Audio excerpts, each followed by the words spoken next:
Senator Fierravanti-Wells. Thank you, Mr Acting Deputy President. I rise to speak on this important piece of legislation which has been years in the making. Can I say at the outset that I support nuclear power?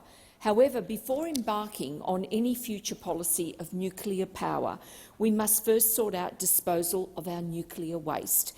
This is the vital first step of that process. Every hospital is a radioactive waste disposal site. Nuclear medicine is vital to the well-being of so many in the community, and it will continue to save many lives into the future. We all know someone who has benefited from nuclear medicine. 85% of Australia's radioactive waste results from nuclear medicine, which on average 1 in 2 Australians will need in their lifetime for diagnosis or treatment of heart, lung, musculoskeletal conditions and certain types of cancers. But radioactive waste is produced not just in medicine, but from a variety of other practices such as industry and research, including facilities such as ANSTO, CSIRO, the Department of Defence, hospitals and universities. The radioactive waste is currently spread across more than 100 facilities throughout Australia, including at 5 sites within 200 kilometres of Kimba, the site of the proposed waste storage facility.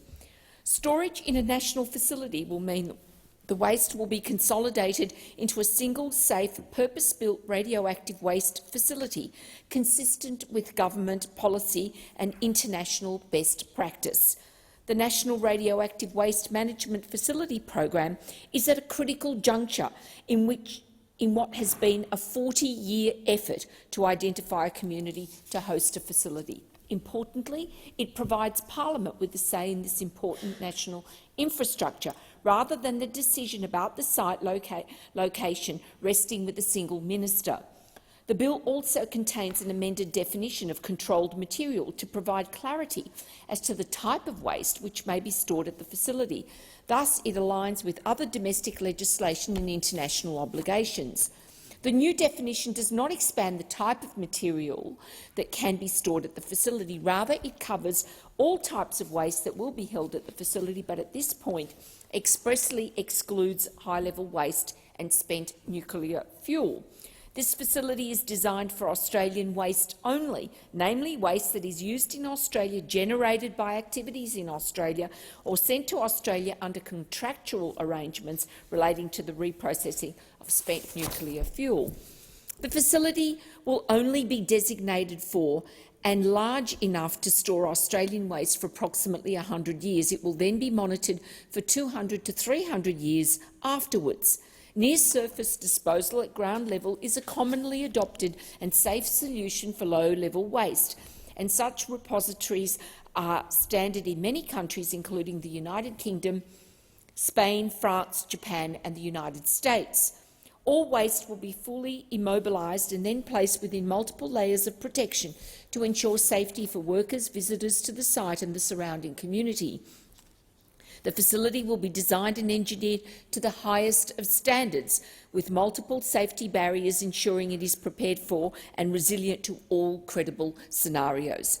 The government has established the Australian Radioactive Waste Agency, which will lead the process to deliver the facility at Kimba. The agency will be independent of, but will work closely with, existing waste holders such as ANSTO, CSIRO or the Department of Defence. It is important that a dedicated agency does this work to build radioactive waste management practice and capability in Australia, but be independent from existing waste producers. Questions have arisen as to why an existing Commonwealth site was not chosen to store the waste. In 2017, 42 Commonwealth-owned sites were assessed, and the department did not identify any sites suitable for hosting the facility. In relation to ANSTO, in my home state of New South Wales, its functions relate to science and medicine production, and the Lucas Heights campus was never intended to be or licensed as a long-term waste management facility. ANSTO has advised Arpanza that it plans to move its radioactive waste holdings to the national facility once it is developed, and Arpanza has accepted those plans in principle. Australia's facility will be a world-class, purpose-built, state-of-the-art facility operated in an open and transparent way in line with international best practice.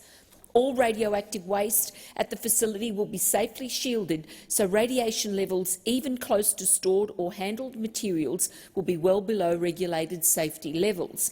As is the case at Lucas Heights, workers and visitors will not require protective clothing.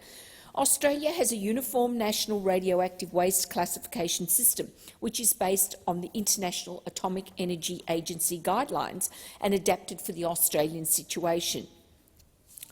Low-level waste emits radiation at levels which generally require minimal shielding during handling, transport and storage.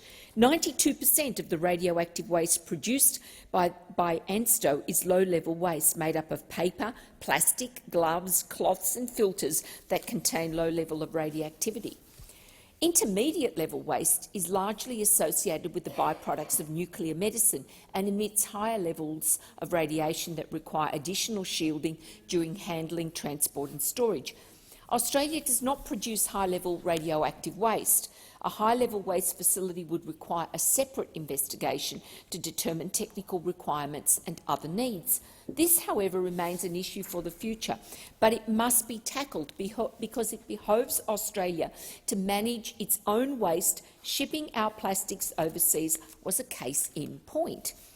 The move away from multiple storage sites for the same class of waste is aligned with international best practice for the long-term management of radioactive waste as recognised by the Commonwealth Radiation Protection and Nuclear Safety Regulator, ARPANSA.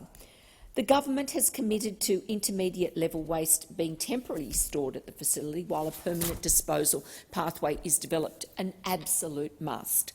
It is anticipated that it will take several decades to site and develop an intermediate-level disposal facility.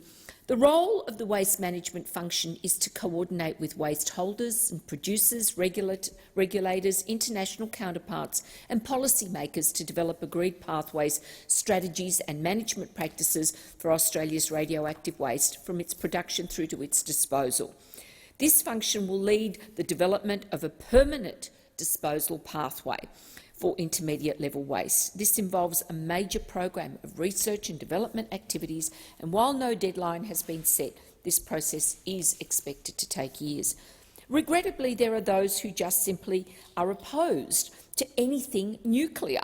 They forget that on average 1 in 2 Australians will need nuclear medicine in their lifetime. Cessation of all activities that produce radioactive waste would be counterproductive and damaging to our society and the economy.